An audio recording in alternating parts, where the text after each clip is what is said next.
Como le comentaba, doctor, estamos haciendo este trabajo y la primera pregunta iría en función a, en su opinión, ¿qué tan importante cree que es para la ciudadanía el acceso a la información pública en México particularmente? Yo creo que el asunto del acceso a la información pública en el país, primero hay que contextualizarlo. Es una cosa, digamos, un derecho fundamental que no tiene más de 12, 13 años en el país. En 2000 se empezó precisamente a discutir el asunto del derecho a acceso a la información. De 2002 a 2015, 2014 ha habido muchas reformas normativas en términos precisamente de garantizar el acceso a la información pública. Ha venido un proceso, digamos, paulatino, pero profundo en términos precisamente de cómo garantizar el derecho a acceso. La última reforma constitucional en términos de acceso a información pública ha sido una reforma profunda. Yo diría que es una reforma que atiende o intenta atender, no sé hasta dónde lo logre, dos cosas fundamentales: el profundo cuestionamiento a las instituciones por parte de la ciudadanía en una crisis de diálogo. O sea, no existe la posibilidad de establecer una serie de diálogos de las instituciones con la ciudadanía.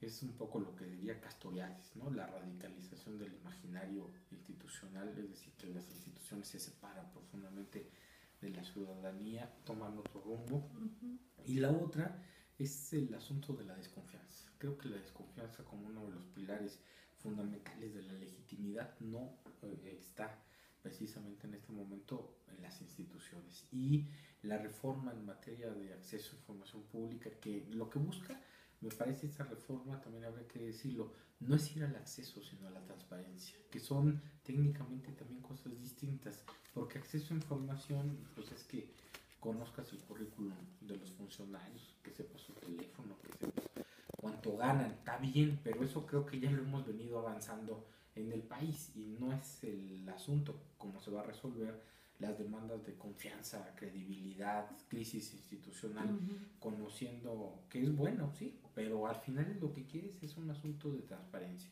es un asunto en donde las instituciones puedan tener controles sociales, puedan tener un mecanismo de vigilancia y de monitoreo y por supuesto un asunto de incidencia de la sociedad. Y esta reforma última profunda en términos normativos ha ayudado precisamente, yo digo, es una profunda reforma, o sea, abarca el sexto constitucional, que el sexto constitucional además parece un artículo que operativiza el propio derecho al acceso a la información pública, la protección de datos personales. Hay otras cosas ahí que no son propiamente acceso, sino que tienen que ver con el derecho, por ejemplo, a tecnologías, ¿no? A telecomunicaciones, a internet, a estas cosas que después, bueno, eso se producirá en una ley general que de telecomunicaciones que, en mi opinión, creo que deja mucho que desear en términos de lo que establece el sexto constitucional en su espíritu.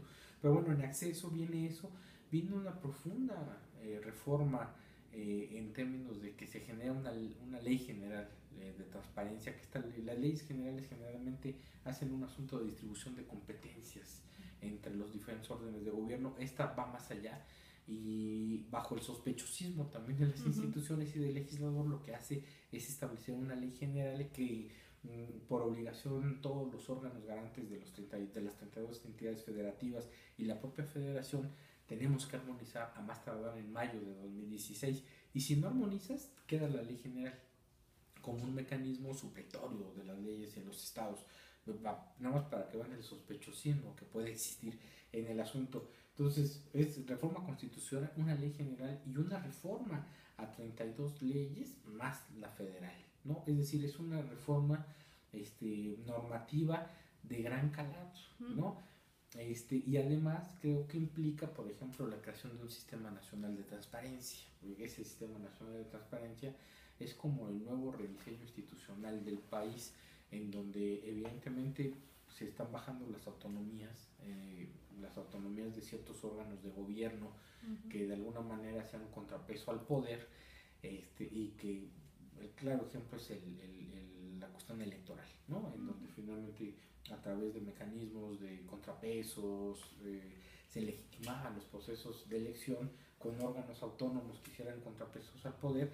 Ahora ya no sucede eso, sino un nuevo diseño institucional centralizado en donde evidentemente, ya si me preguntan, yo creo que no está bien porque nos habíamos dado un régimen institucional de contrapesos con órganos autónomos, estamos dejando eso y vamos a un régimen nuevo de diseños institucionales de sistemas nacionales que tienen la ventaja, yo lo he dicho y lo reconozco, de que haya un mecanismo de articulación interinstitucional y de diálogo con las diferentes instituciones que tienen funciones específicas respecto a confianza y legitimidad en las instituciones. Entonces creas un sistema nacional de transparencia donde están los 32 órganos de transparencia, el órgano nacional de transparencia, la Auditoría Superior de la Federación, la Contraloría General, la Auditoría, la Función Pública, el Archivo General de la Nación, el INEGI por la cuestión de los indicadores, y que tendrá su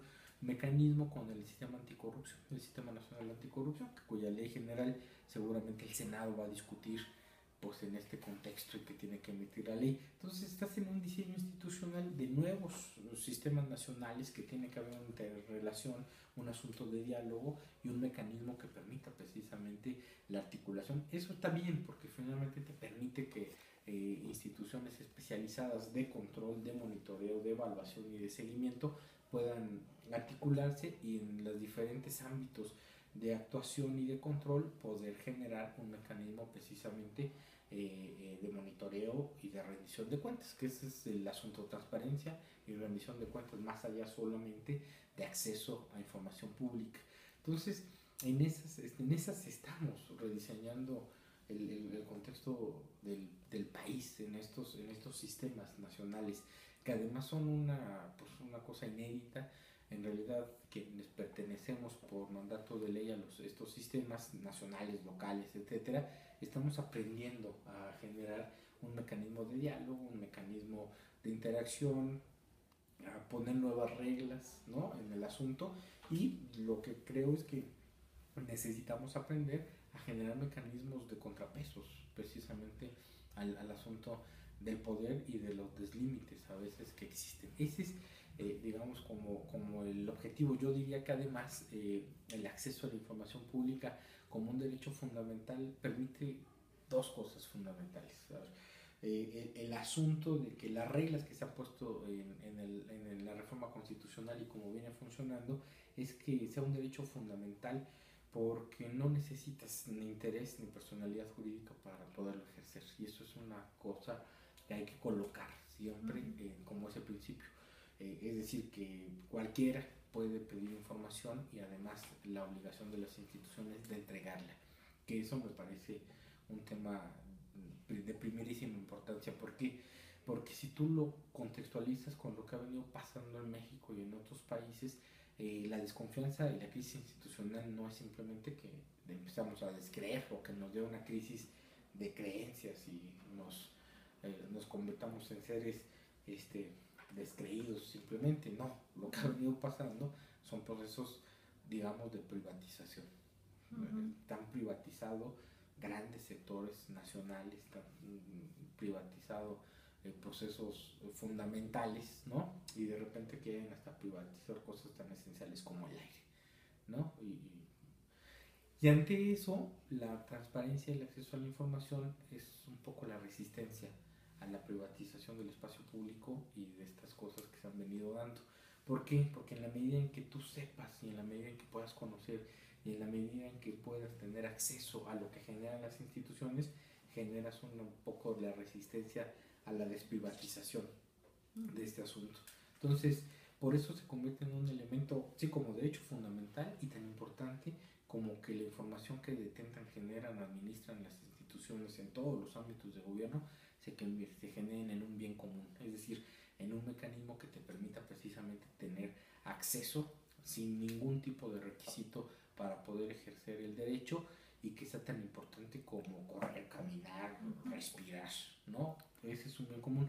Y la otra característica que va a tener es que el acceso a la información con máxima publicidad se convierte en un asunto que cuando haya duda da todo lo que tengas. No solamente eso, creo que la reforma a donde vamos a transitar en términos de transparencia es que necesitamos que toda la información que dispongan las instituciones se den sin que tenga que mediar un mecanismo de aplicabilidad del derecho a acceso, que es la solicitud de información. No necesitas hacer solicitudes de información para que te den información, y creo que esa es la transición a la que vamos. ¿A qué me refiero? A que lo que se denomina inteligencia colectiva, en términos de colocar toda la información de oficio en los portales y en formatos abiertos y como se quiera, esté dispuesta para poder generar un asunto de incidencia social, que eso es la inteligencia colectiva. Los grandes problemas: colocas información, la sociedad tiene la capacidad para poder reciclar, reutilizar esta información y plantear una serie de soluciones. Creo que el acceso a la transparencia viene en esos dos ámbitos: transparentar, sí, tener mecanismos de control, generar mecanismos de rendición de cuentas, volver a establecer mecanismos de diálogo con las instituciones, no sé si se logre, y refundar otra vez la confianza en las instituciones a partir precisamente de que puedas monitorearlas, de que puedas dar un seguimiento y de que les puedas decir exactamente de qué se trata el tema en términos de controles, contrapesos, mecanismos de rendición de cuentas y por supuesto la desconfianza que hay es por el deslímite de lo público y lo privado en nuestro país, y creo que acceso a información pública, transparencia vinculada a toda esta reforma puede generar una cierta certeza ciudadana. No sé, también es una duda razonable si los órganos de transparencia, quienes integramos estos sistemas por mandato, les digo, estemos a la altura precisamente de lo que se requiere en el asunto del país, porque finalmente pues los procesos son muy complejos. La verdad es que los procesos de privatización son como el mar, que cada vez avanza más sobre la playa, y necesitamos ahí pues, fortalecer digamos estos mecanismos que tenga la sociedad precisamente para poderlos ejercer. Doctor, en este sentido, ¿cuál sería su opinión respecto a, entrando en materia, a Wikileaks? ¿Cuál es el impacto que tiene esta plataforma en cuanto a revelar información que se considera secreto de Estado? Sí.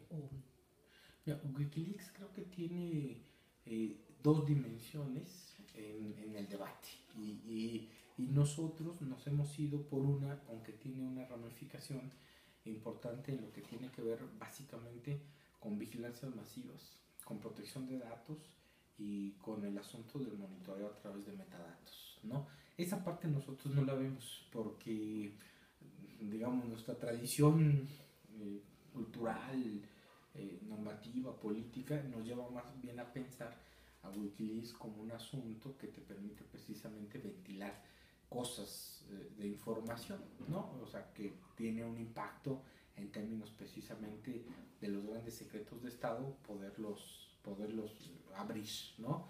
Que un poco por eso se junta con el derecho a saber, la posibilidad precisamente de que todo lo que administren, generen, la toma de decisiones en términos de los rastros que dejan en las instituciones y en la gente que toma decisiones pueda ser transparentado, conocido, ventilado, ¿no? Aireado en términos precisamente de que entren en las zonas de opacidad donde se toman las decisiones un poco de luz. Digamos, nosotros vemos a Wikileaks así, ¿no? Como un asunto en donde hay un mecanismo que te permite precisamente conocer estas cosas, ventilar, pero ahí a mí me parece que hay toda una discusión que no se ha dado en México porque no estamos colocados ahí, que tiene que ver con vigilancias masivas, con esta cosa que les decía de la ley de telecomunicaciones, en donde finalmente la ley de telecomunicaciones permite hacer rastreos de gente geolocalizada a través de sus celulares y que medien órdenes judiciales pertinentes, simplemente con que un Ministerio Público Federal ordene el rastreo de un teléfono pueden ser geolocalizados, y han dicho que pues, eso no impacta en las personas. Sin embargo, claro que impacta en el tema de las personas, impacta en su privacidad, impacta en debido proceso, no está justificado legalmente, y creo que además, por ejemplo,